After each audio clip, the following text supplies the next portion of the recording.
It's no use, Daniel. We haven't seen a living thing all morning. It's like the whole world had gone to sleep. It's dead. I remember a winter once when I was a boy. A great many perished. This is even worse. Well, it's going to start snowing again.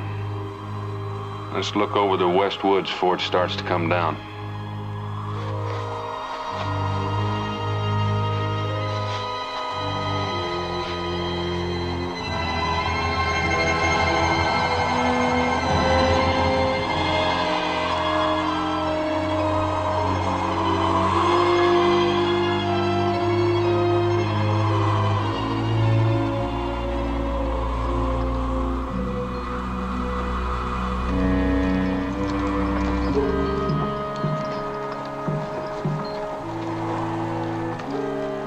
What do you want, Indian?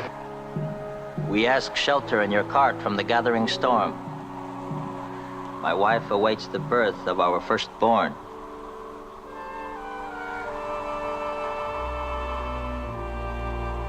There's no room in the cart. This poor animal couldn't pull the extra weight anyway. Move out of the way.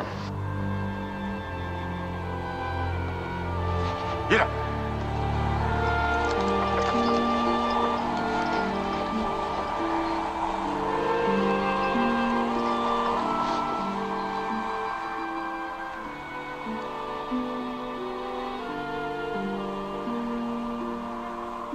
Do not worry, my husband. We will find shelter somewhere.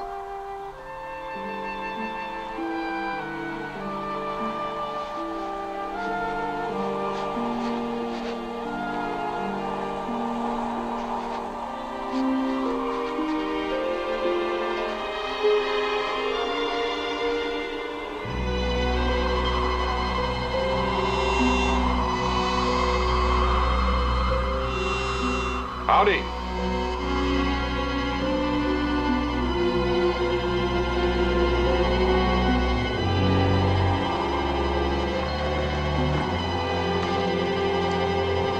Welcome.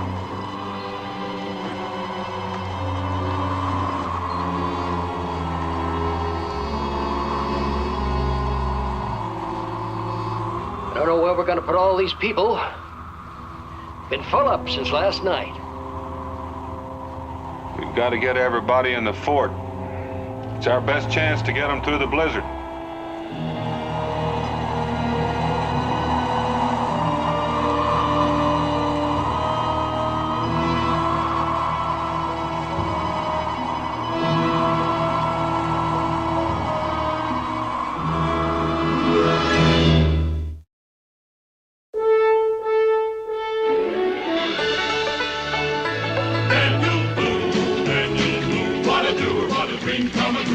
Daniel Boone.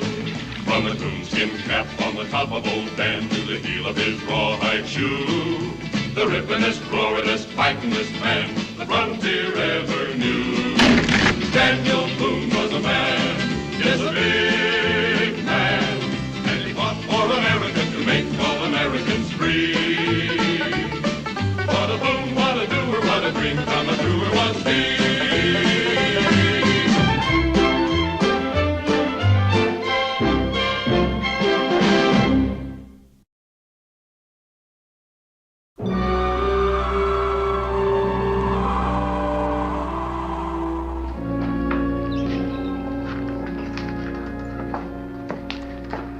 Here it is, near the end of December.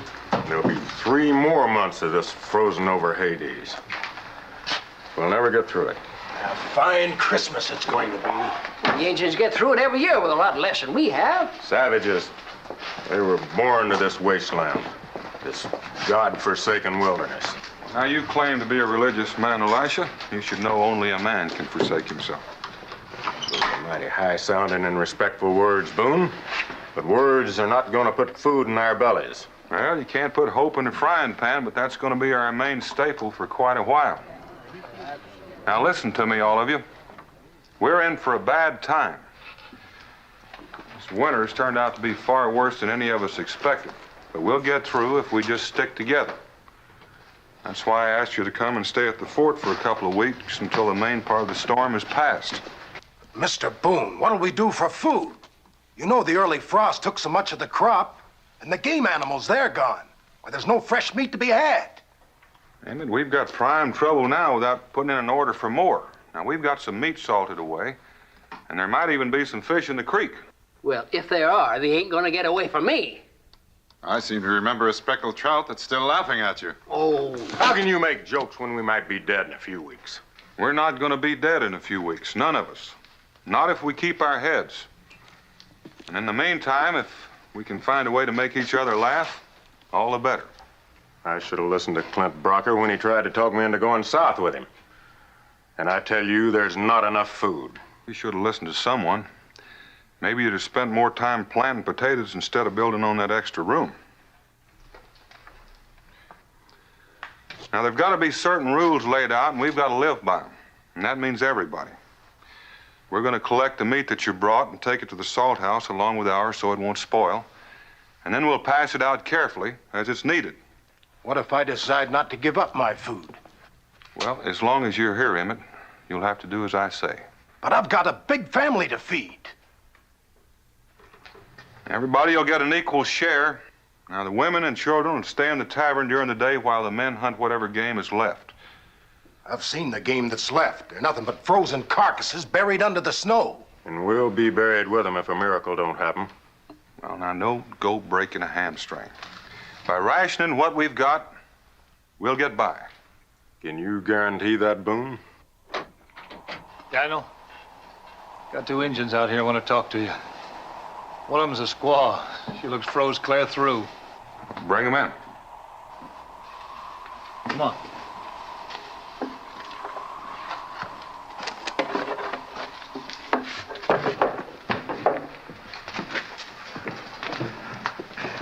We seek the one called Boone. I'm Boone. He's the one that pranced in front of my horse this morning. My name is Oneha. This is my wife, Tona. Oh, Neha, I knew I recognized that name. You were the son of Chief Trenoy, are you not? I am his eldest son. But your wife is not a Creek. She is Tuscarora. She is the only child of Chief Gray Cloud. Of course. I remember now. This is no ordinary couple. This is a marriage of noble blood between two powerful and rival tribes. This is a marriage that finally stopped the bloodshed between the Tuscarora and the Creek. If the Great Spirit honors us with the sun, he will unite our two tribes by blood in lasting peace. You're many miles from your people. We journey to the village of my wife. An escort from her village is to meet us and take us to the flat mountain to the north. Tana awaits the arrival of our first child. The signs are that he will be born before the new moon. Your wife's expecting a child within the next few days, and she's been out in the freezing cold, trudging through the snow?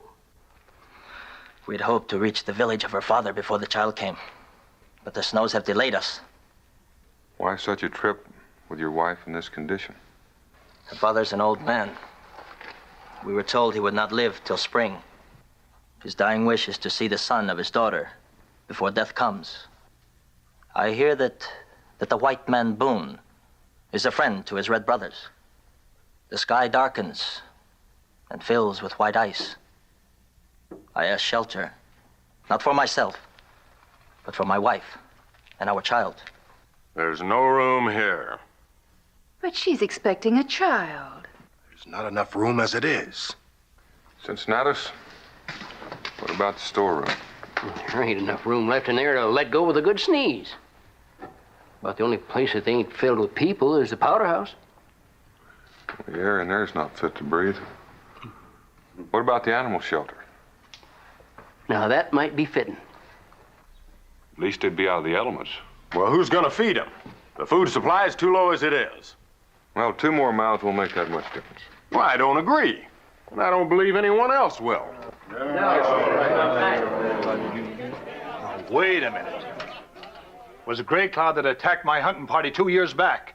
This girl's father. A lot of white men was killed in that raid. Well, now that was 2 years ago. And as I recall, your party had no right to be in Gray Cloud's hunting grounds. And since then, a treaty has been signed and there's been no trouble. The blood of our own is on her head. We don't want that savage here. There's something to that. It's pretty risky. I'm not going to turn out a woman expecting a child. Take her to shelter. I'll go with you.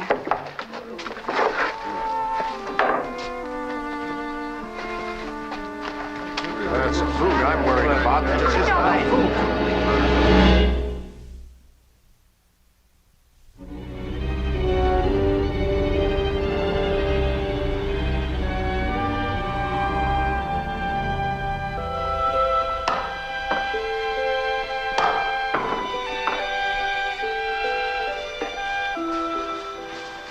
Good morning, Mrs. Tully.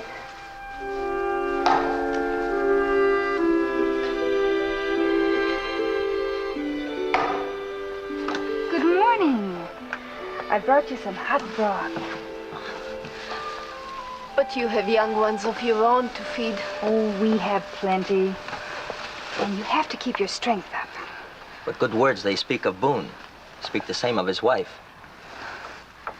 The blanket you gave us last night. Oneha put it there to dull the cutting of the wind. It is all right? Of course. That's a very good idea. A gift of a blanket is a sign of friendship among my people. I want to be your friend, Tana. And now eat this before it gets cold.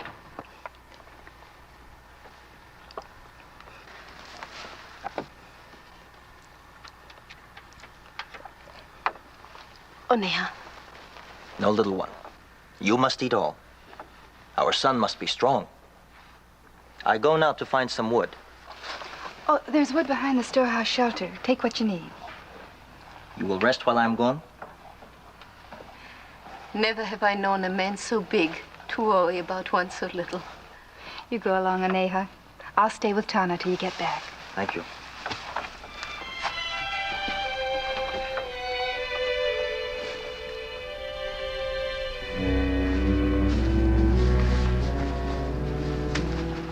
Where's the hatchet?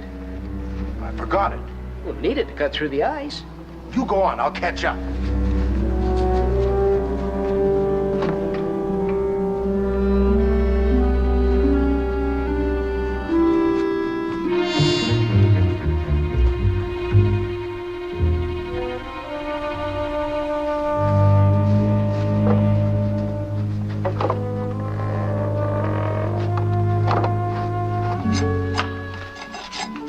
What are you making? A gift from my new son. I'll find something to make a pillow for you.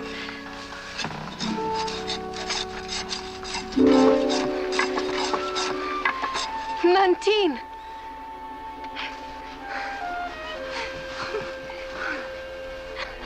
The Great Spirit honors you. Nantine, my cousin. It has been so many springs since we said goodbye.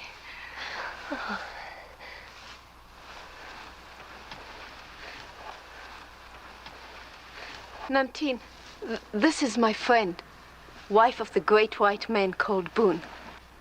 I'm honored to meet the cousin of Tana. We lived as little children together until Oneha took me as his wife and I went to live with his people. How did you find us? I found your trail in the snow near the river and followed it here. I was afraid the white man had captured you. The white man is our friend. He has given us shelter and food. Why did you come so far in the white cold? To warn you that Shoshone is coming. And Gray Cloud sent Shoshone to meet us and escort us to the village of the Tuscarora. Do not trust Shoshone. Shoshone? He is a Tuscarora brave who hates the Creeks and did not wish the tribes to bury their hate and live in peace. If the Great Spirit should honor Tana with a male child, our two tribes would be united forever. Shoshone wants no male child to be born. He wants war. His heart is black and his blood boils with the fire of old hate. I have heard him swear that he will destroy a male child of Oneha and Tana. Oneha, I must return to the village before he knows I have warned you. Guard Tawna well, Oneha. Nantine.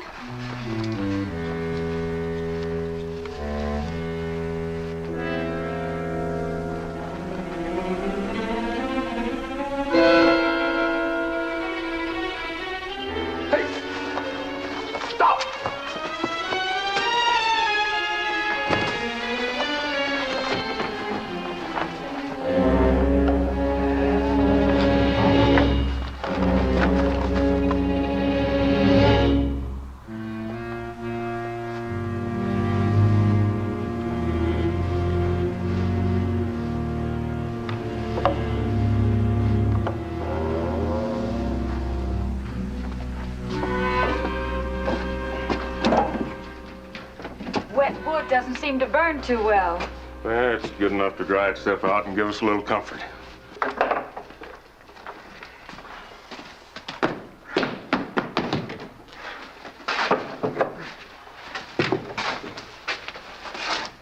What'd you get out there today? Squirrel, a bird, and 4 frozen feet. Not enough to choke a frog. Well, frogs are not a bad idea. We have to dig a few out of the banks. Well, frogs are good eating. Delicacy. How do you hope to feed so many people on such pitiful game? I'm telling you, we'll never get through the winter at this rate. If you just listen to me, I got a plan. I already have, Elisha. I know you're upset over the situation. We all are. There's no sense in worrying the women folk any more than they are. You're a good man, but on the stubborn side, even hard-nosed at times, but all in all, you're a decent fellow. We're going out to the salt house to pick up some meat. Why don't you come out and give us a hand? Well, if I saw all that meat packed away, well, maybe it would give my spirits a lift.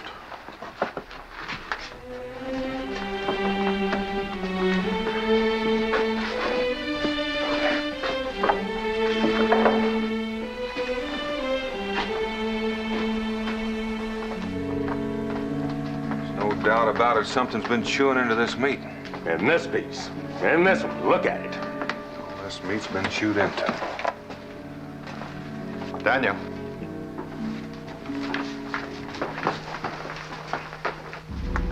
Dead raccoon.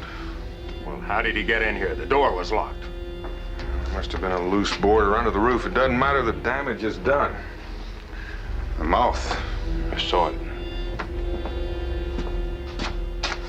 What about the mouth? Raccoon died of white fever. White fever? It's a highly contagious disease carried by animals. Wiped out an entire Cherokee village not long ago. All this meat's gonna have to be destroyed and the salt house burned.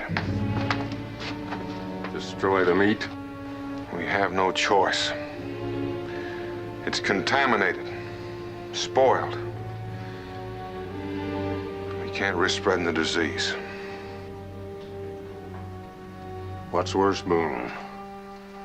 Dying of white fever or starvation?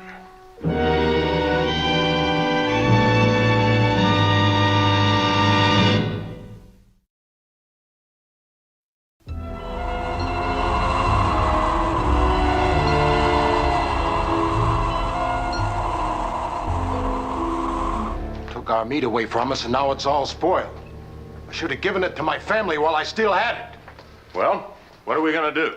Just sit here and starve to death? Now let's simmer down. Let's not lose our heads yet. We're not the first ones to find themselves in this kind of predicament, and we won't be the last. Even if we survive the cold, the blizzard, what do we live off of? What do we eat? A few scrawny rabbits and an occasional squirrel. Those puny 3 fish it took Cincinnatus all day long to catch. Well, it's better than none. I say we head south to Louisiana while there's still time. Well, now, how long do you think you'd last in that blizzard? I say Elijah's right. Let's get out of here while we can. We'd be plumb out of our minds to try to get through that snow. Well, we'd be plumb out of our minds if we stay here. Look, I was confident enough in Dan Boone to come here, and I still have enough confidence in him to stay. Emmett, how come you're so all-fired confident? Maybe you got some grub stashed away we don't know about, huh? You accusing me of hoarding, Jeremy Kane? Maybe that's just what I'm a-doing.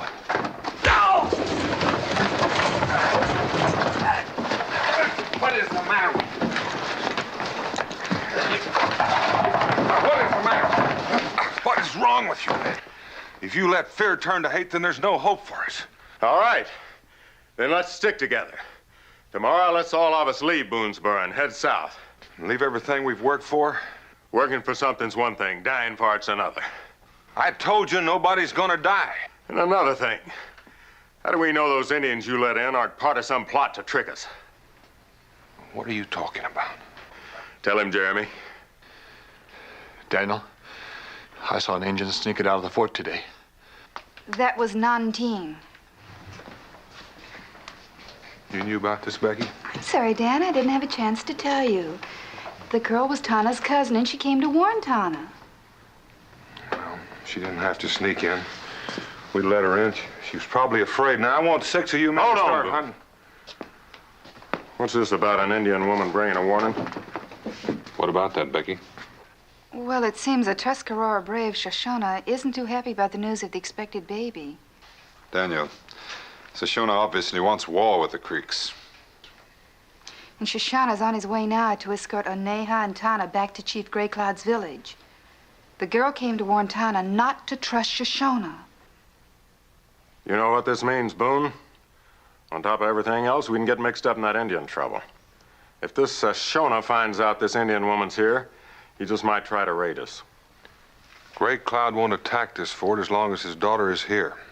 What does it take to prove to you we gotta get out of here? Daniel, we just have to. We ain't got enough to eat. Now this Indian thing? We'll get enough to eat if we have to hunt and fish and dig for 24 hours a day.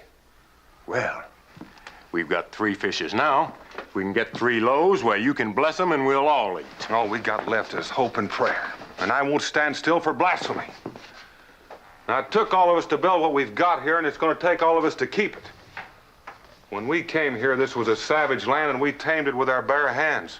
We can't fight among ourselves. We can't let this land turn us into savages.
Dan, I've been expecting you for hours.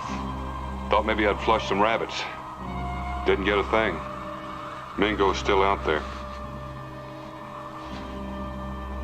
Saw a pack of wolves turn on one of their own tonight. Tore him to pieces. They're starving too. You must be exhausted.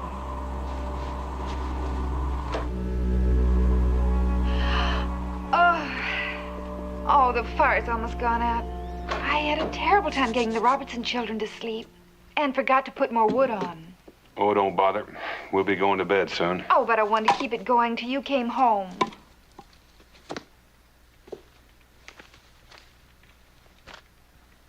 But I did keep the coffee hot. I saved you a cup. Mima and Israel, they all right? They're holding up just fine. You should be proud of them, Dan.